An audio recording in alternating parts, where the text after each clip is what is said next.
오늘 저는 기쁨에 대해서 좀 말씀을 드리려고 합니다. 기쁨이 뭐냐 하면 사람들은 다 알고 있습니다. 그러므로 어떤 면에는 이런 제목을 가지고 설교하는 것은 좀 진부하게 느껴질 수도 있습니다만은 그러나 대단히 신앙생활에 있어서 중요한 요소입니다. 우리 예수 믿는 사람만이 아는 기쁨을 이야기하는 것입니다. 그 점을 우리가 마음에 두고 설교를 들으면서 또 하나님의 말씀을 마음에 묵상하면서 나는 이 기쁨을 알고 이 기쁨을 누리고 있는 사람인가 하는 것을 스스로 자문자답할 수 있는 시간이 되었으면 좋겠습니다. 우리 중에 기쁨을 좋아하지 아니하는 사람은 아무도 없습니다. 저나 여러분이나 어린 아기들을 참 좋아하지 않습니까? 그 어린 아이를 좋아하는 이유 중에 하나는 하루 400번 이상 방긋방긋 웃는 그 웃음 때문인 것 같아요. 어른들은 하루에 그저 한 15번 웃는다고 그러는데 그 어른들에 비해서 어린 아기들을 보면은 그 방긋방긋하고 웃는 그것이 그렇게 이쁠 수가 없죠. 천사라도 그렇게 이쁠까요? 그 웃는 모습에 매혹되어서 우리는 아기들을 더 사랑합니다. 이 말은 누구나 다 기쁨을 좋아한다는 이야기입니다. 슬퍼하는 것을 좋아하는 사람은 거의 없다고 생각합니다. 그리고 우리 중에 아무도 기쁨 없는 세상을 살지 못합니다. 어떤 형편에 있든지 간에 크고 작은 기쁨이 그 속에 담겨 있기에 사는 것이지 기쁨이 송두리째 다 쓸려 가버린 인생을 산다는 것은 그것은 상상조차 할 수 없는 일입니다. 높은 고층 아파트에 살면서 먼 발치에 내려다 보이는 달동네의 그 판자촌을 보면 야, 저기서 어떻게 살까? 저기에 무슨 인생을 사는 재미가 있을까? 이런 생각을 할 때가 있지 않습니까?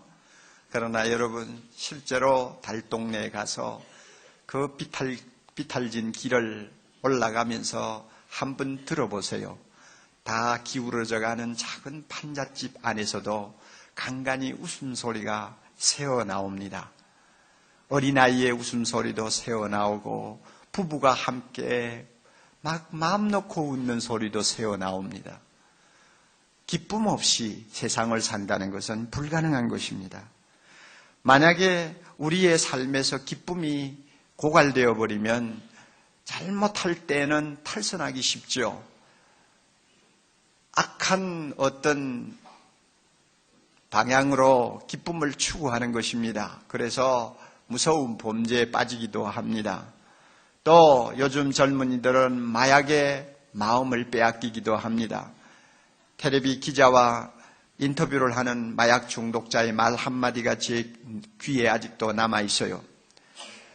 그거 피우면 어때요? 그랬더니 한마디로 말 못할 정도예요. 너무 좋아요. 그 말 한마디로 끝나더라고요. 그러니 평소에 건전한 기쁨을 잘 모르는 사람, 또 그 기쁨을 누리지 못하는 사람들은 이렇게 잘못된 곳에 가서 잠깐 느끼는 기쁨을 사냥한단 말이에요. 그만큼 우리에게 있어서 기쁨이라는 것은 중요합니다. 이런 차원에서 볼 때 오늘 우리가 읽은 이 본문은 참 흥미진진한 본문입니다. 주 안에서 항상 기뻐하라. 내가 다시 말하노니 기뻐하라. 여러분 성경을 읽으면서 이 본문만큼 마음에 가책을 주는 본문이 있습니까? 왜냐하면 항상 기뻐하지 못한다는 가책을 늘 갖고 있거든요. 그렇기 때문에 읽을 때마다 뭔가 마음에 찔림을 받아요. 아마 여러분도 비슷할 것입니다. 그리고 또 이 본문을 읽을 때마다 선망의 대상이 되는 본문이 또 있나요? 야, 정말 항상 기뻐할 수 있다면 얼마나 좋을까? 이게 진짜 가능한 일일까? 가능하다면 내가 돈을 얼마를 주고라도 내가 좀 손에 넣고 싶은데 하는 생각이 들지 않습니까? 우리가 24시간 365일 항상 기뻐하면서 살 수만 있다면 우리만큼 행복한 사람이 세상에 어디 있겠어요? 그러니 이게 선망의 대상이란 말이에요. 사람들이 요즘 기쁨을 얻기 위해서 얼마나 많은 노력들을 합니까? 요즘에 보니까 그 무거운 골프채를 메고 돈을 막 억수로 써가면서 동남아다, 하와이다 골프 치러 가는 사람들 보면 그 불과 몇 시간 가서 골프 치면서 기분 좋아하고 즐거워하는 그거 하나 얻기 위해서 그처럼 많은 것을 투자하는 걸 가만히 보면 오늘 이 본문에 있는 대로 항상 기뻐할 수만 있다면 우리가 무엇을 아끼겠어요? 정말 그거는 얻고 싶다. 뭔지 내가 알고 싶다 하는 생각을 하지 아니할 수가 없습니다. 만약에 이런 생각이 전혀 들지 않는다면 여러분의 마음은 뭐라고 할까요? 너무 무디어져 있다고 할까요? 성경이니까 이런 말씀이 있는 거지 하는 식으로 여러분이 영의 눈을 감고 아예 그냥 성경을 읽는다고 밖에 볼 수가 없습니다. 우리가 다시 한번 말씀을 보면서 가책도 받지만은 내가 이런 말씀대로 좀 살 수 있으면 좋겠다 하는 기대를 가지십시오. 그러면 성령께서 이 시간 우리 마음속에 이 기대에 부응하는 은혜를 주실 줄 믿습니다. 기독교에는 기쁨이 있습니다. 여러분, 기쁨이 이렇게 삶에 있어서 중요하기 때문에 기독교 안에 기쁨이 없다면 기독교는 세상 사람들에게 아무런 매력을 주지 못할 것입니다. 기독교에는 기쁨이 있어요. 하나님을 영화롭게 하고 세상을 흔들어 놓는 기독교 안에는 분명히 기쁨이라는 것이 있습니다. 기쁨이 있어요. 그 중심에 기쁨이 있어요. 어떤 분이 이런 이야기를 했습니다. 우울한 그리스도인은 그 자체가 모순이다. 어떻게 예수 믿고 우울한 삶을 살 수 있느냐? 그 말이에요. 기독교를 검은 상복과 슬픈 얼굴에다 연관시키는 것만큼 해를 끼치는 것은 없다고 말을 했습니다.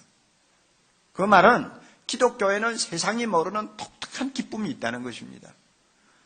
그러므로 이 기쁨을 우리가 알면 예수 바로 믿는 사람이고, 이 기쁨을 우리가 알면서도 잘 누리지 못한다면 그것은 병든 신앙이고, 이 기쁨을 전혀 모른다면 그 사람은 아직도 기독교의 신앙에 발을 들여놓지 못한 사람이라고 밖에 말할 수 없습니다.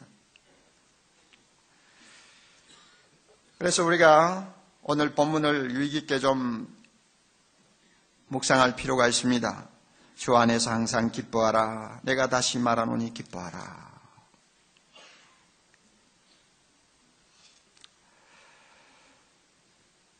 주 안에서 항상 기뻐하라. 내가 기뻐할 수 있나? 기뻐하고 있나? 여러분 한번 물어보시기를 바랍니다. 왜냐하면 명령이니까. 명령이니까 우리가 다시 이 말씀을 마음에 담을 때 반성을 안 할 수가 없는 것입니다. 이 본문을 보면 키가 주 안에서라는 말에 있는 것 같아요. 항상 기뻐하라는 말은 무슨 뜻인지 잘 알아요. 그런데 그 앞에 주 안에서라는 단어가 붙어 있는 거 보니까 역시 항상 기뻐할 수 있는 비결이 주 안에 있다. 주 안에서라는 말에 있다. 우리는 이렇게 생각할 수가 있습니다. 그럼 주 안에서라는 것이 무슨 의미일까? 우리가 상식적으로 이야기하면 이런 말 저런 말 할 수 있습니다만은 오늘은 좀 더 구체적으로 한번 생각해 보아야겠어요. 주 안에서가 뭘까? 가장 이 질문에 대한 대답을 얻을 수 있는 정확한 길은 비교하는 것입니다. 어떤 분을 통해서 배우는 것입니다. 바로 그것은 바울을 통해서 배우는 것입니다. 바울이 우리 보고 주 안에서 항상 기뻐하라고 했으면 자기가 기뻐하니까 기뻐하는 거 아니에요? 그러면 바울이 기뻐하는 그 면면을 우리가 뜯어보면 주 안에서 기뻐한다는 말은 이런 것이구나 하는 것을 우리가 쉽게 발견할 수가 있습니다. 성경을 읽으면서 바울은 특별한 사람이니까 주 안에서 기뻐할 수 있었다 이렇게 하지 마세요. 바울이나 우리나 똑같아요. 바울이 주 안에서 기뻐할 수 있었다면 우리도 주 안에서 기뻐할 수 있습니다. 바울은 사도고 특별한 계시를 받은 사람이기 때문에 우리가 오르지 못하는 경지에 오른 사람이다. 물론 어떤 면에서는 그럴 수도 있죠. 그러나 주 안에서 기뻐하는 문제는 바울하고 우리하고 다르다고 생각지 마세요. 바울이 주 안에서 기뻐할 수 있었습니까? 우리도 주 안에서 기뻐할 수 있다는 확신을 가져야 합니다. 그러므로 바울의 형편을 우리가 좀 살펴보면서 우리와 비교해보면 주 안에서 기뻐한다는 것은 이런 것이구나 하는 것을 알 수가 있습니다. 그런데요, 바울의 이 기뻐하는 면면을 가만히 뜯어보면 이 보편적인 조건을 벗어나지 않고 있습니다. 무슨 말씀인가 하면 전문적으로 상담학을 연구하는 심리학자들의 그 연구를 보면 사람들이 언제 기뻐하느냐 하는 것을 알 수 있는데요. 그 심리학자들은 이런 문제를 가지고 많이 연구하지 않습니까? 사람이 어떤 때 기뻐할 수 있느냐? 4가지를 이야기하더라고요. 우선 사람이 기뻐하려면 사랑을 받아야 된대요. 사랑을 받을 때 사람은 기뻐한다고 그래요. 뭐 어린애나 어른이나 할 것 없이 참 누군가로부터 사랑을 듬뿍 받으면 그 기쁨이 생겨요. 그렇잖아요. 또 언제 기뻐하느냐? 자기가 소중하다고 하는 것을 손에 넣었을 때 기뻐한다고 합니다. 돈을 벌고 싶어하는 사람이 돈을 손에 넣을 때 기뻐하지요. 명예를 얻고 싶어하는 사람이 명예를 얻었을 때 기뻐합니다. 학문의 깊은 경지를 추구하는 사람들이 그 연구의 결과를 만족스럽게 얻었을 때 기뻐합니다. 그렇잖아요. 어린아이는 자기가 원하는 장난감을 손에 넣었을 때 기뻐합니다. 그거 당연한 거예요. 자기가 원하는 것, 소중한 것을 손에 넣었을 때 기뻐한다. 또 언제 기뻐하느냐? 자기의 형편을 좋게 받아들일 때 기뻐한다고 합니다. 내가 잘 살든 못 살든 또 내 자신의 형편이 형통하든 형통하지 못하든 자기 형편을 좋게 받아들이고 선하게 받아들이면 거기에 기쁨이 있다고 그래요. 그리고 또 어떤 때 기쁨이 생기느냐? 자기가 갖고 있는 소중한 것을 남과 나눌 때 기쁨이 온다고 합니다. 재산이 있는 사람이 그것을 나누어서 선한 일에 투자할 때, 나눌 때 기쁨이 와요. 지식을 가진 사람이 후학들에게 그 지식을 나눌 때 기쁨이 와요. 좋은 소식을 받은 사람이 그 좋은 소식을 다른 사람들과 나눌 때 또 기쁨이 생겨요. 보통 심리학자들은 이렇게 한 4가지 정도를 가지고 사람의 기쁨의 조건을 이야기합니다. 그런데 사도 바울을 가만히 보면 이 4가지 보편적인 조건을 벗어나지 않아요. 다시 말하면 주 안에서 항상 기뻐하라고 한다고 해서 뭐 그 기쁨이 갑자기 막 하늘에서 신비하게 막 쏟아져서 뭐 나도 모르게 막 가슴이 그냥 뛸 정도로 기뻐하는 그런 기쁨이 아니고 우리가 일반적으로 보편적으로 생각해서 이해하고 납득할 수 있는 조건의 기쁨을 바울이 자기도 누리고 있고 우리를 보고도 주 안에서 항상 기뻐하라고 명령하고 있다는 것입니다. 이런 면에서 바울의 경우를 한번 살펴보십시다. 첫째로요. 바울은 하나님의 사랑을 받고 있다는 사실 때문에 기뻐했습니다. 우리가 오늘 빌립보서를 보았습니다마는 로마서 5장으로 넘어가 보면 이 사실을 우리가 엿볼 수 있습니다. 로마서 5장 3절에 바울이 이런 말을 했어요. 우리가 환난 중에 즐거워한다. 참 굉장히 중요한 말씀이에요. 여러분 환난이 뭔지 알죠? 핍박이 뭔지 알죠? 북한에 있는 우리 성도들 생각하면 돼요. 그렇게 혹독한 핍박을 받는 중에서도 즐거워한다. 기뻐한다. 그 이유가 뭔가 하고 그 다음 몇 절을 우리가 읽어보면 5절에 가서 바울은 이런 말씀을 합니다. 우리가 성령으로 말미암아 하나님의 사랑이 우리 마음에 가득 부음바 되었다고 이야기합니다. 다시 말하면 성령을 통하여 우리 마음에 하나님의 사랑이 막 흘러 들어왔다는 이야기입니다. 다시 말하면 우리는 하나님의 사랑을 무한하게 받고 있다는 것입니다. 하나님의 사랑을 무한히 받고 있는 존재이기 때문에 환난을 당해도 우리는 기뻐한다. 바울이 이렇게 이야기합니다. 이것 보면 바울이 어떻게 그렇게 기뻐할 수 있었느냐? 바울만큼 환난과 핍박을 많이 받은 사람이 어디 있어요?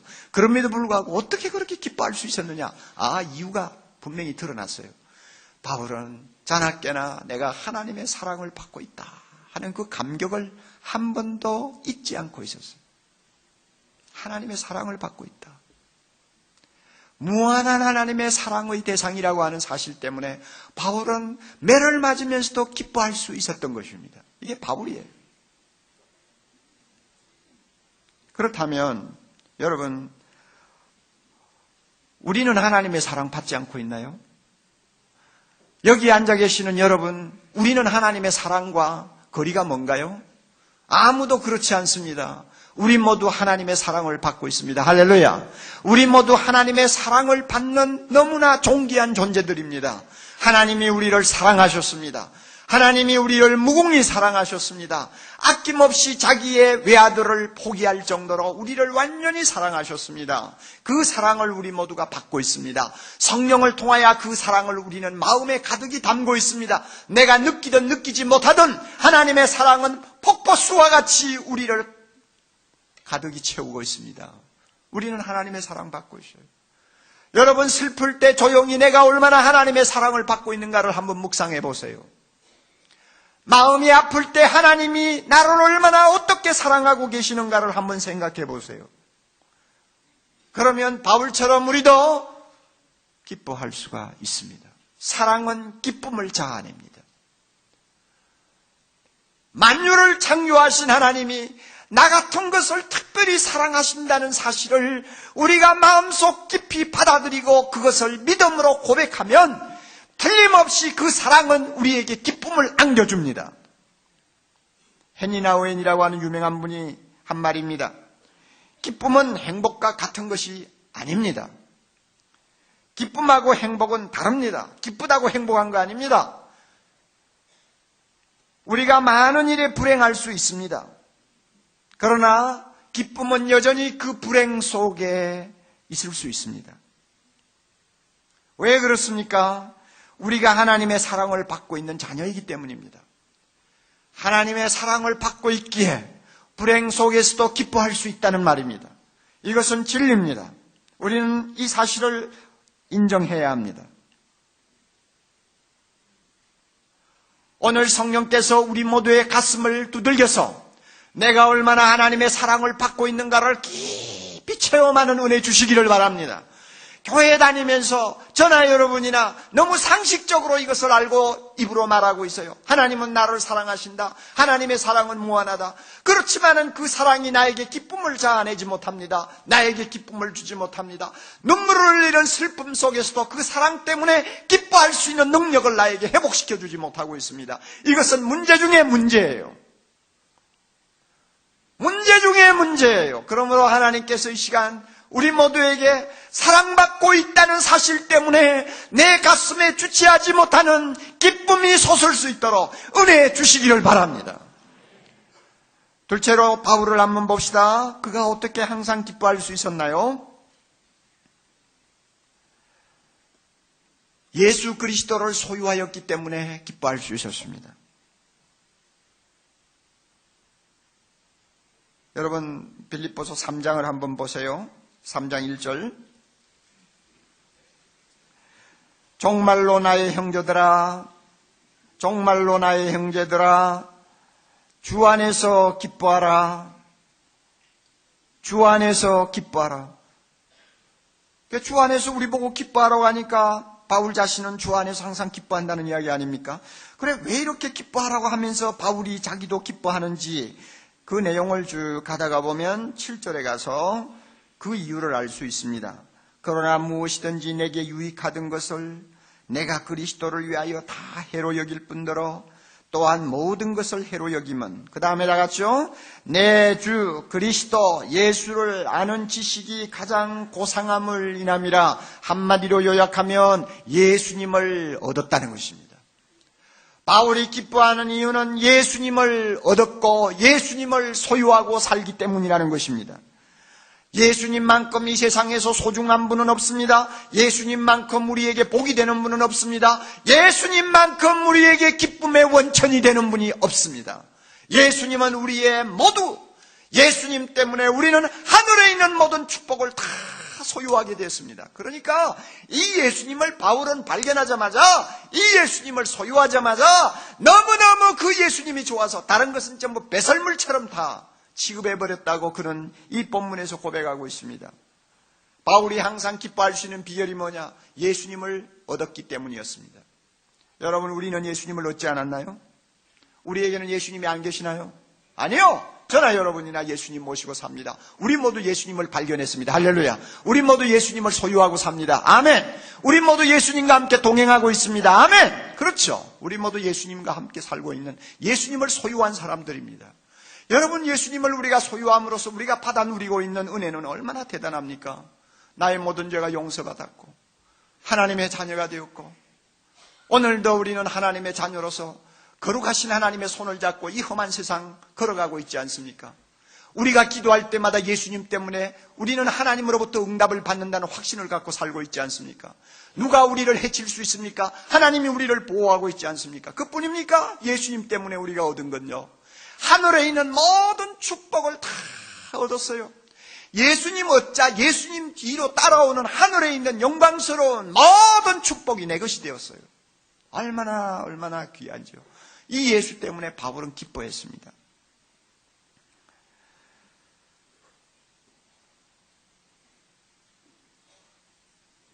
지난 몇 개월 사이에 우리 교회는 참 엄청난 슬픔을 맛보았습니다.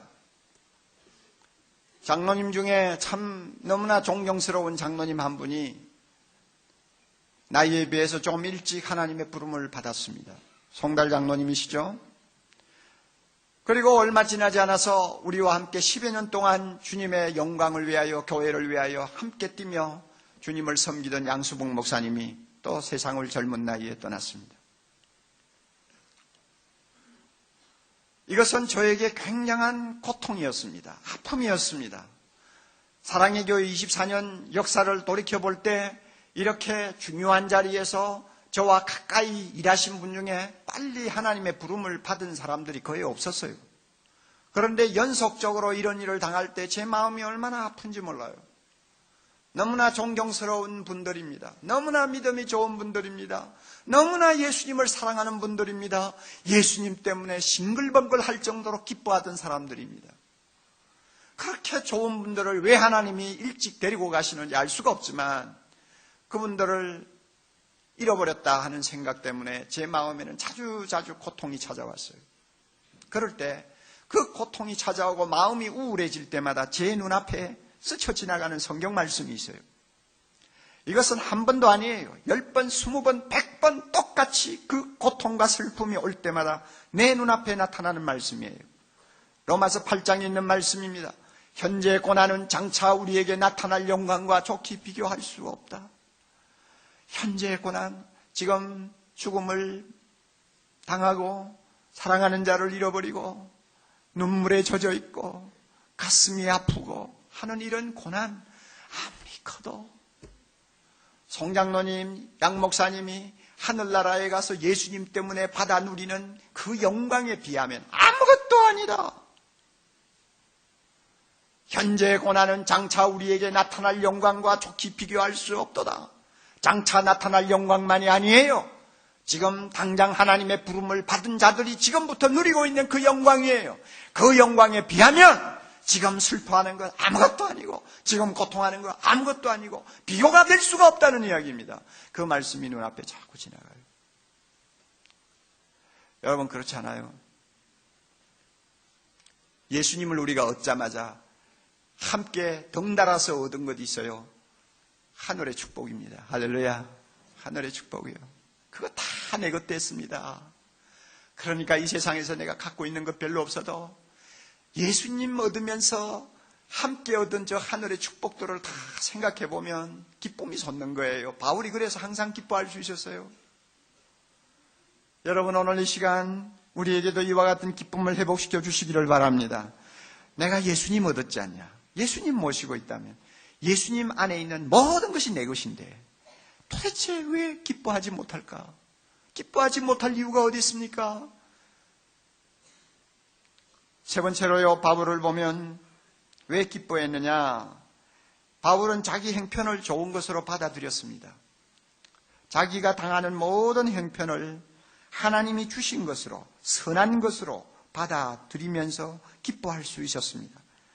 빌립보 4장 우리 잠깐 볼까요? 4장 10절. 내가, 참 재미있는 말씀이죠. 다 같이요. 내가 주 안에서 크게 기뻐함은, 기가 막힌 말씀이에요. 내가 주 안에서 크게 기뻐한다. 그래서 그 기뻐하는 내용이 뭔가 하고 좀 읽어 내려가 보면 11절. 내가 궁핍함으로 말하는 것이 아니라 어떠한 형편에서든지 다 같이요. 내가 자족하기를 배웠노니, 자족하기를 배웠다. 비천할 때도, 부유할 때도, 풍부할 때도, 배고플 때도, 배부를 때도 일체 자족할 수 있는, 스스로 만족할 수 있는 비결을 배웠다는 것입니다. 이 비결을 누가 주었느냐? 하나님이 주셨다는 거예요. 내게 능력 주시는 자 안에서 내가 모든 것을 할 수 있느니라. 바울에게 능력 주시는 예수 안에서, 성령 안에서 바울은 어떤 형편이든지 자기가 당하는 모든 형편을 선하게 받아들이고 좋게 받아들이면서 자족할 수 있는 능력을 그가 체득하고 있었어요. 그렇기 때문에 그는 기뻐할 수 있었습니다. 여러분, 바울을 한번 생각해 보세요. 도대체 그의 형편을 우리가 좀 살펴보면 기뻐할 것이 하나도 없어요. 바울에게는 처자가 있었나요? 아무도 없어요. 혈육 한 점 없어요. 사람이 늙어가면서 결국 남는 것은 가족밖에 없다고 그러잖아요. 그래도 마음이 답답할 때, 슬플 때, 그래도 아내가 있고, 그래도 자식이 있어서, 그래도 서로 주고받고 위로하는 가운데서 사람은 힘을 얻지 않아요? 바울은 아무도 없어요. 아무도 없어요. 그럼에도 불구하고 그런 형편을 놓고 내가 크게 기뻐한다. 참 희한한 이야기입니다. 여러분, 바울이 건강합니까? 가만히 보면 주로 낙천적이고 아주 남보다도 많이 웃고 기뻐하는 사람들 보면 건강한 사람들이에요. 이 건강하면은 막 힘이 솟구치니까 남보다도 좀 밝게 살 수가 있어요. 그러나 몸이 약해 보세요. 몸이 약하면 나오던 웃음도 기어 들어가 버립니다. 바울이 건강했나요? 아니요. 바울은 자기만이 아는 혹독한 육체의 고통을 가지고 살았습니다. 평생 그 고통에서 벗어나지를 못했어요. 그럼에도 불구하고 그가 기뻐하는 이유가 뭘까요? 그 모든 고통까지도 좋게 받아들인 거예요. 하나님이 나에게 필요하니까 주신 것이다. 기가 막힌 사람이요. 여러분, 바울을 한번 보세요. 그가 성공한 사람인가요? 물론 긴 역사적인 안목을 볼 때는 바울처럼 위대한 사람은 없습니다만 그 당시로 보면 바울이 성공한 사람이에요? 아니에요. 세상의 구경거리였습니다. 정말로 모든 사람에게 구경거리였습니다. 그런 인생을 살았지만 그는 기뻐했습니다. 왜? 만물의 찢기같이 낮아지는 자리까지 떨어지는 그것까지도 그는 좋게 보았어요. 복음을 위해서 필요하다고 보았어요. 여러분, 바울이 지금 어떤 처지에 놓여 있습니까? 감옥이에요. 로마 감옥에 지금 갇혀있는 사람입니다. 무슨 로마 감옥에 갇혀있는 사람이 기뻐한다고 소리칠 수 있습니까? 그러나 그런 처지에서도 그는 기뻐하고 있어요. 왜? 이 감옥도 하나님이 주셨다고 그는 믿고 있기 때문이에요. 바울에게 소망이 있습니까? 아니요. 그는 소망이 없어요. 빌립보서 여러분 집에 가셔서 한번 읽어보세요. 그는 스스로 고백합니다. 나는 생과 삶과 죽음 사이에 끼어 있다고 그랬어요. 언제 죽을지 모르는 거예요, 지금. 바울은 지금 자기의 죽음을 예감하고 있어요. 이렇게 앞이 캄캄한 사람이 무슨 이유로 기뻐한다는 소리를 함부로 하겠느냐 그 말이에요. 그러나 바울은 내가 죽으면 주를 위해서, 살아도 주를 위해서, 어느 것이라도 좋다. 모든 것을 좋게 받아들이니까 그는 기뻐할 수가 있었습니다. 대단한 사람이죠.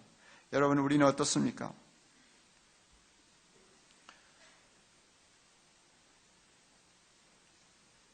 여러분이 처한 형편은 사람마다 다 다릅니다.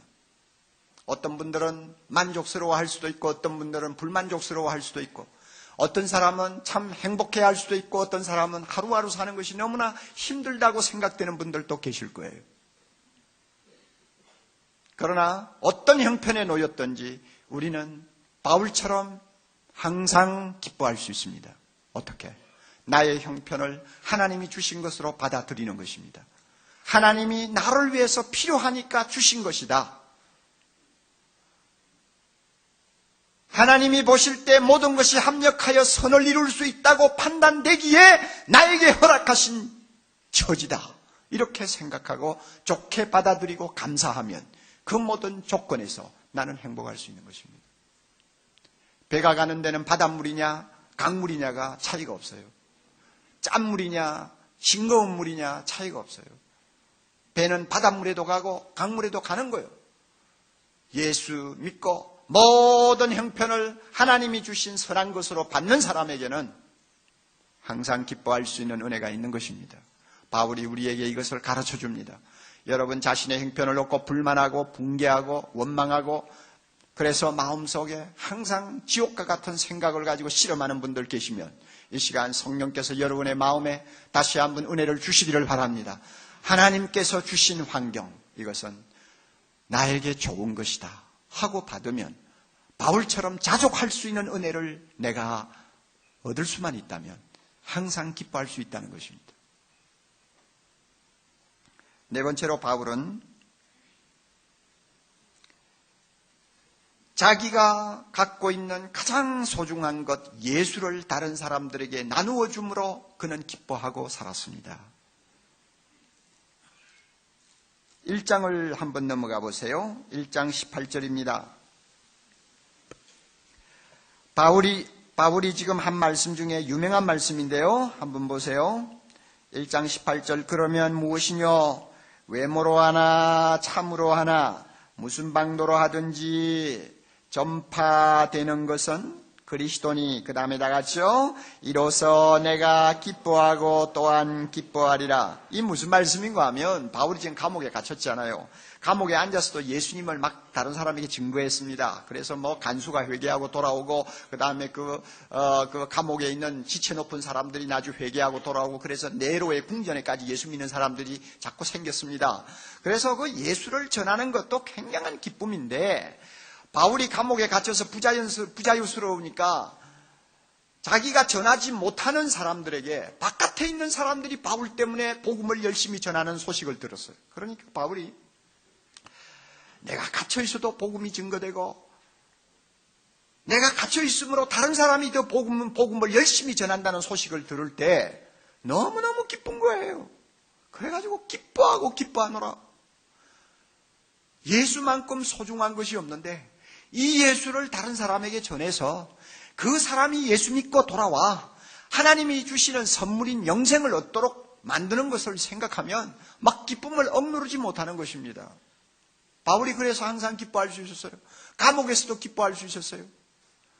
여러분, 우리가 예수님을 가장 소중한 존재로 생각한다면 이 예수를 다른 사람에게 전하고 다른 사람과 나눈다는 것은 우리의 기쁨을 얼마든지 일으켜줄 수 있는 원천이 됩니다. 여러분, 우리도 할 수 있잖아요. 우리도 예수 전하면 다른 사람을 구원할 수 있지 않습니까? 그러면 기쁜 거예요. 여러분, 전도하지 아니하는 사람 전도 좀 해보세요. 답답할 때 차라리 길에 나가서 전도하세요. 막 우라통이 터질 때 차라리 다 접어두고 내 아는 사람 찾아가서 예수 믿으라고 한번 해보세요. 뭔가 오늘 좀 기쁜 일이 없나 하고 사냥을 하다가 아무것도 나를 기쁘게 하는 것이 없다고 해서 우울해질 때 여러분 다 걷어치우고 나가서 누구를 붙들고 예수 왜 믿어야 되는가를 한번 설명해 보세요. 자기도 모르게 마음속에 기쁨이 솟을 거예요. 왜냐하면 내가 좋아하는 것, 내가 소중히 여기는 것을 남에게 나누어 주면 거기에는 분명히 기쁨이 나오게 돼 있어요. 바울이 그래서 항상 기뻐한다고 그랬습니다.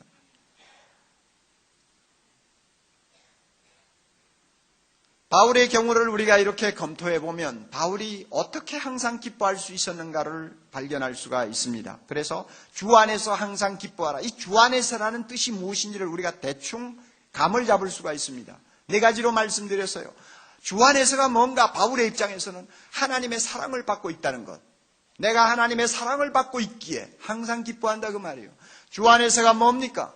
주 안에서가 뭐요? 나는 가장 소중한 예수님을 얻었기에 나는 항상 기뻐할 수 있다. 주 안에서가 뭡니까? 하나님이 나에게 허락하신 모든 여건, 처지, 형편을 선하게 여기기에 나는 항상 기뻐할 수 있다. 주 안에서가 뭡니까? 나에게 있는 가장 소중한 예수를 다른 사람에게 나누어 줄 수 있으므로 나는 항상 기뻐할 수 있다. 그래서 주 안에서가 뭔가 대충 우리는 감을 잡을 수가 있어요.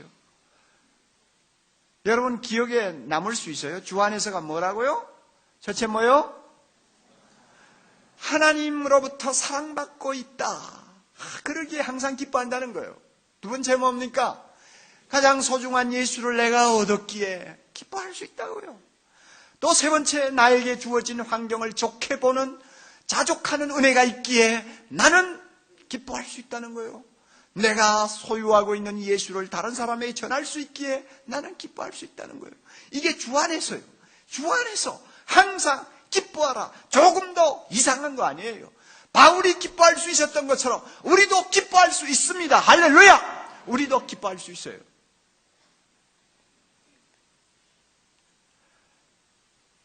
저의 길지 아니하는 인생을 돌아보면서 항상 주 안에서 기뻐하는 한 사람을 찾으라면 저는 두말하지 아니하고 금방 한 사람을 찾아냅니다. 그분은 저의 주일학교 선생님이었습니다. 몇 년 동안 저를 가르쳤습니다. 그래서 가만히 돌이켜보면 그때는 철이 없었으니까 아무것도 몰랐지만 이제 돌아보면 저의 이 신앙생활에 이 결정적인 영향을 주신 분이 아닌가 하는 생각이 들어요. 그분은 국민학교도 제대로 나오지 못한 여인입니다. 그리고 지난 수십 년 동안 저는 그분과의 관계가 멀리 떨어지지 않고 항상 서로 지켜볼 수 있는 관계에 있었습니다. 그러므로 잘 알죠. 그분은 너무나 가난했어요. 조그마한 초가집 하나 외에는 가진 것이 하나도 없었어요. 무능한 남편을 얻어가지고 평생 그 남편을 십자가로 짊어지고 살아야 했습니다. 게다가 흥부집에 자식이 많듯이 이상하게 자녀들이 많았어요. 그러니 얼마나 고생스러웠겠어요. 부산으로 옮겨가지고 그 용두산 밑에 피난민들 판자촌에 끼어가지고 살 때입니다.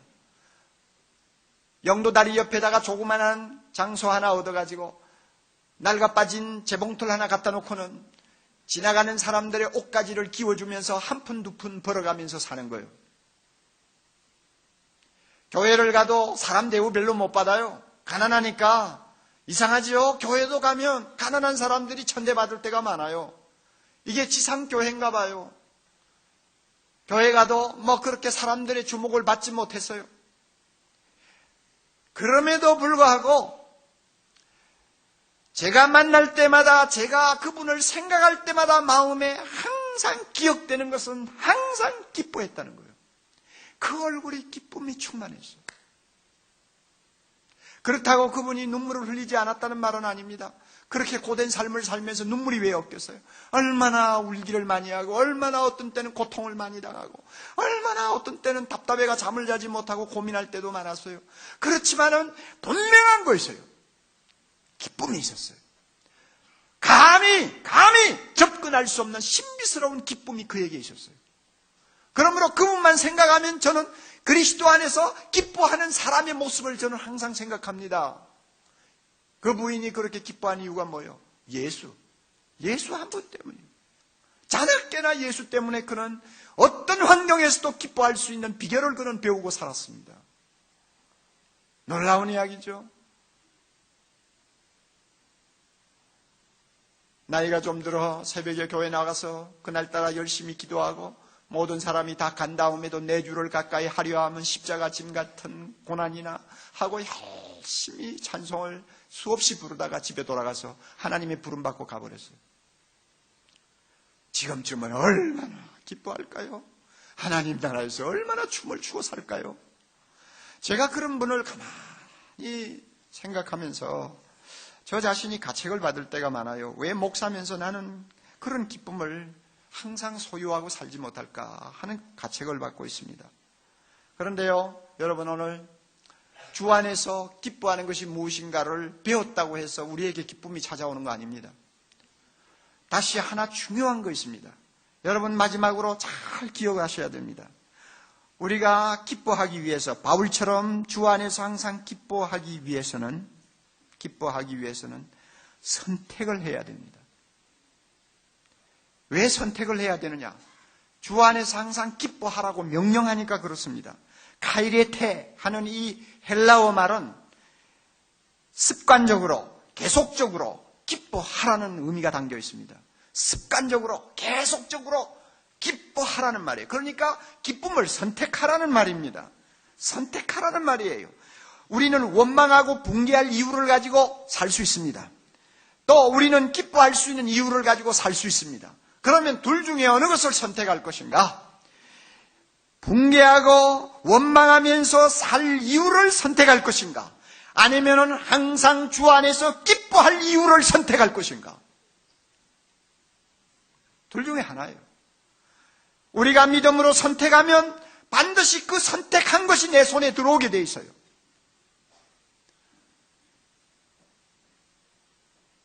나는 하나님의 사랑을 받고 있는 존재야. 그러므로 나는 항상 기뻐할 수 있어 하고 그 기쁨을 선택하기를 결단하면 그 기쁨이 내 것이 되는 것입니다.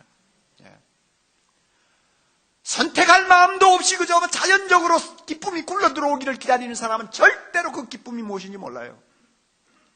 명령했으니까, 가인의 태 기뻐하라 하고 명령했으니까 주여 알겠습니다 하고는 그 명령대로 내가 기쁨을 선택하는 것입니다.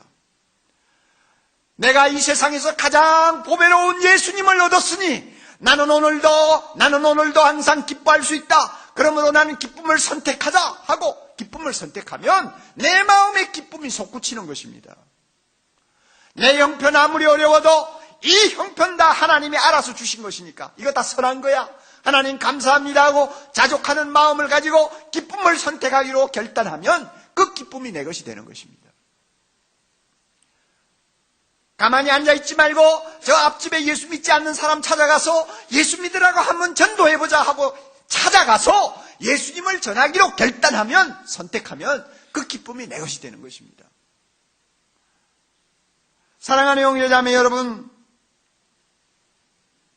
가만히 있지 마세요. 선택하세요. 명령에 복종하세요. 우리는 세상 사람들이 알지 못하는 기쁨의 조건을 갖고 있습니다. 놀라운 조건을 갖고 있습니다. 서로 이 세상이 다 무너져 없어진다 할지라도, 서로 내가 소중히 여기던 모든 것을 이 땅에서 다 빼앗긴다 할지라도 아무도 빼앗아갈 수 없는 기쁨의 조건을 우리가 갖고 있습니다. 이것이 주 안에서의 조건입니다. 이 주 안에서의 조건을 믿음으로 받아들이고 그 다음에 기쁨을 선택하십시오. 그러면 항상 기뻐할 수 있는 축복이 날마다 우리에게 찾아올 것입니다. 하나님은 우리 모두가 주 안에서의 양지에서 살기를 원하시지 주 밖에서의 음지에서 사는 자가 되기를 원치 않습니다. 여러분 어느 쪽을 선택하시겠습니까? 주 안에서의 양지를 선택하시겠습니까? 아니면 주 밖에서의 음지를 선택하시겠습니까? 우리는 양지를 선택해야 합니다. 기독교에는 독특한 기쁨이 있습니다. 이 기쁨을 세상 사람들에게 보여줘야 합니다. 그러므로 주 안에서 항상 기뻐하는 아름다운 은혜를 오늘 우리 모두에게 하나님이 넘치도록 성령 안에서 허락해 주시기를 바랍니다. 다 같이 기도하십시다.